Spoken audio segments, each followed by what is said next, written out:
파리의 빨간 풍차, 물랑루즈에 대해 알고 계신가요? 댄서와 예술가의 은밀한 사랑, 그리고 질투하는 노신사. 어쩐지 이수일과 심순의 이야기를 담지 않았나요? 오해로 인해 잠시 잊혀졌던 술이 이 영화 덕분에 다시 재조명되기도 했는데요. 과연 어떤 영화일까요? 오늘의 영화는 실존 인물인 툴루즈 로트렉과 파리 최고의 캐바레에서 모티브를 따와 재창조한 영화 물랑루즈입니다. 바즈 루어만 감독이 연출하고 이완 맥그리거, 니콜 키드만이 연기한 이 영화는 실존 인물들이 등장하기는 하지만 이야기 자체는 감독이 완전히 재창조한 영화입니다. 오늘은 영화의 무대가 된 물랑루즈와 화가 툴루즈 로트렉, 당대 프랑스에서 가장 사랑받았던 술 중 하나인 압생트, 그리고 당시의 댄서들은 어떤 존재였는지 등등에 대해 이야기해 보겠습니다.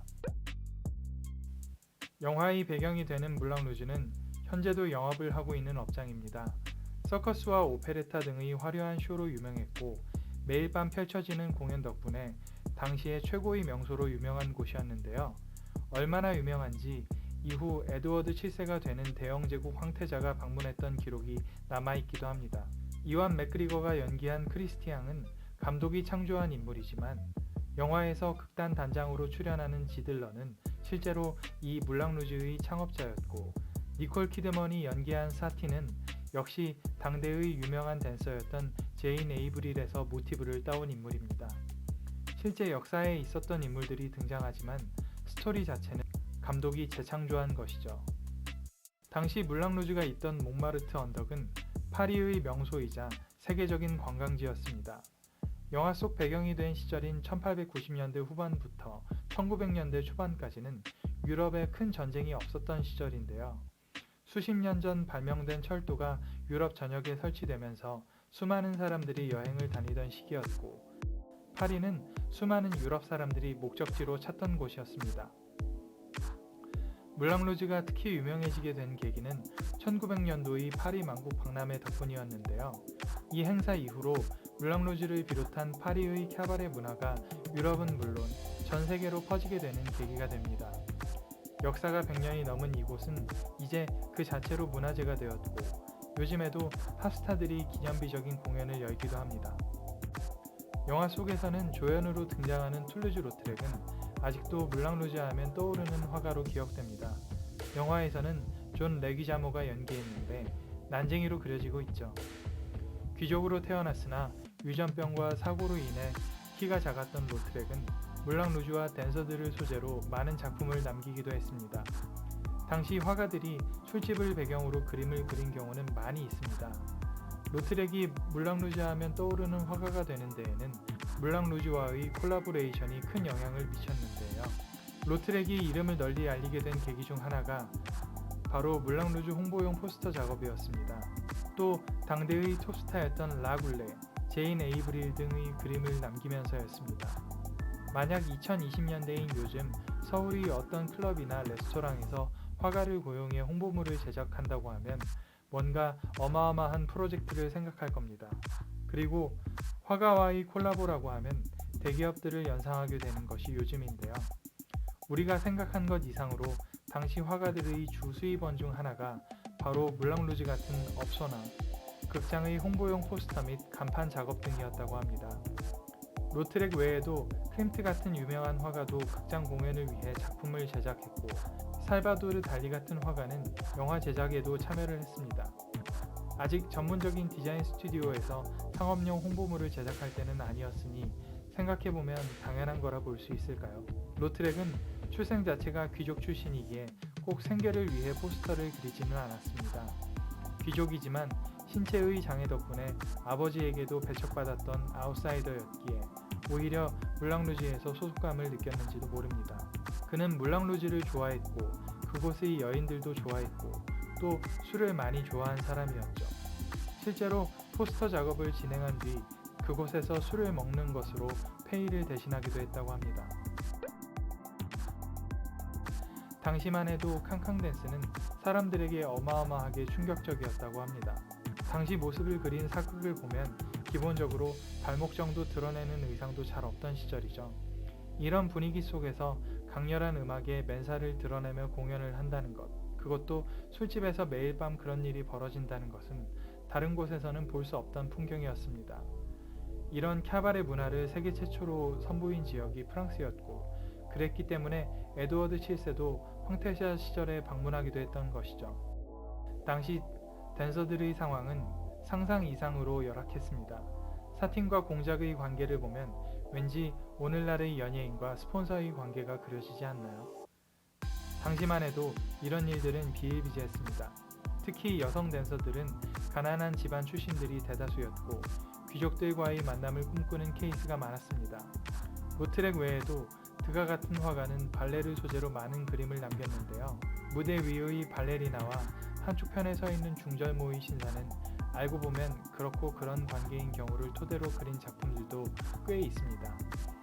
산업혁명 이후 도시에 시골 출신의 수많은 사람들이 몰려들었지만 당시만 해도 도시에서 가질 수 있는 일자리란 뻔했죠. 특히나 여자들의 경우 할 수 있는 일에 제약이 더 심했습니다.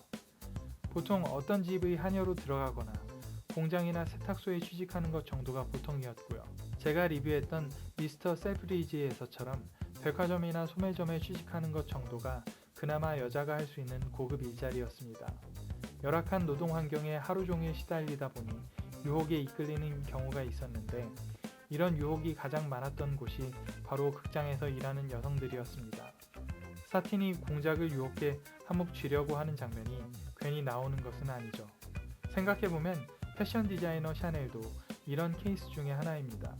춤을 춘 것은 아니지만 옷을 만들기 전에는 캬바레에서 노래를 하기도 했으니까요. 그러다가 후원자를 만나고 이후 자기 사업을 시작하는 토대를 만들게 되었죠. 초록빛 요정이라 불리기도 했던 압생트. 압생트는 로트렉, 고흐를 비롯한 화가들의 술로 유명했습니다. 영화에 보면 술을 마신 주인공 앞에 갑작스레 초록색 옷을 입은 요정이 등장하는데 이 요정이 바로 압생트를 의인화해서 표현한 것이죠. 위스키와 같은 증류주의 한 종류로 보는 이 술은 원래 스위스 뇌샤텔 지방에서 시작되었다고 합니다. 그러다가 19세기 초반 다니엘 앙리 루이 페르노 등 압생트 생산업자들이 나타나면서 유명해지게 됩니다. 처음엔 이 술을 강장제 개념으로 홍보했고 프랑스 군대에서 사용하기 시작합니다. 참전 군인들에게 보급되던 이 술이 전쟁이 끝난 후 고향에서 찾는 이들이 늘며 대중적으로 퍼진 것이죠.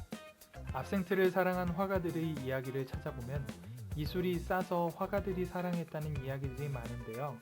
이는 근거 있는 이야기이긴 하지만 알고 보면 숨겨진 배경이 있습니다. 프랑스를 대표하는 술이라고 하면 대부분 떠올리는 술은 사실 와인이죠. 그런데 유독 이 당시 활동했던 화가들의 이야기에 압생트가 나오는 것은 당시 포도 재배에 문제가 있었기 때문입니다. 당시 유럽 전역의 포도나무들은 진드기 병충해로 거의 고사 단계에 이르렀습니다. 포도 생산 자체를 못하니 와인을 만드는 것은 꿈꾸기 어려울 정도였고 와인의 대체품을 찾다 보니 자연스레 압생트까지 손을 뻗치게 된 것이죠. 신비한 빛깔로 인해 초록빛 요정이란 별명을 가지게 된 압생트. 와인을 대신해 파리의 카페와 캬바레에서 가장 흔했던 이 술은 그러나 곧 사회적 배척을 받게 됩니다. 문인들은 초록빛 요정이라며 즐겼던 술이지만 음주 자체를 죄악시하던 당시 풍토와 압생트를 마신 뒤 일가족을 죽인 사고 등의 일들이 겹쳐 20세기 초에는 여러 국가에서 생산을 금지하게 됩니다. 프랑스의 경우 압생트 판매로 얻는 세금이 상당했기에 금지 조치를 피하려 했지만 결국 사회적 압력에 굴복해 1922년 공식적으로 압생트의 제조 판매가 금지됩니다. 당시 압생트에 좋지 않은 성분이 있었던 것은 사실이지만 다소 과도하게 압생트의 부작용이 부각된 것 또한 사실입니다. 민간에서 명맥을 유지해오던 이 술은 20세기 후반이 되어서야 합법화되고 오늘에 이르게 되었습니다. 부작용을 줄이기 위해 좋지 않은 성분을 줄여서 제조하는 것으로 방향을 선회했고 이제 우리나라에서도 이 술을 구해서 맛볼 수 있게 되었습니다. 감독인 바주 루어만은 전작인 로미오와 줄리엣에서도 감각적인 연출로 유명했습니다. 뮤지컬에 대한 애정이 높고 옛날 배경을 다루더라도 요즘의 팝스타일 음악을 기가 막히게 삽입하는 것으로 정평이 나 있는데요. 후속작인 오스트레일리아나 위대한 개츠비를 봐도 이런 스타일은 잘 묻어납니다. 저 개인적으로는 최고의 뮤지컬 영화를 꼽을 때 이 물랑 루즈를 꼽기도 합니다. 어린 시절 록밴드를 하기도 했던 이완 맥그리거의 노래 실력도 실력이지만 저는 니콜 키드먼이 그렇게 노래를 잘할 줄은 몰랐습니다. 지금도 수많은 아티스트들이 무대에서 물랑 루즈의 곡들을 선보이기도 하는데요. 뻔하다면 뻔한 스토리라인이지만 잘 만든 무대 효과와 연출, 출연진들의 연기와 가창력 덕분에 2시간이 어떻게 흐르는 줄 모르고 영화가 흘러갑니다. 아름다운 비주얼, 때로는 신나고 때로는 애절한 노래들, 두 사람의 진정한 사랑. 오늘의 영화는 최고의 뮤지컬 영화 물랑 루즈였습니다.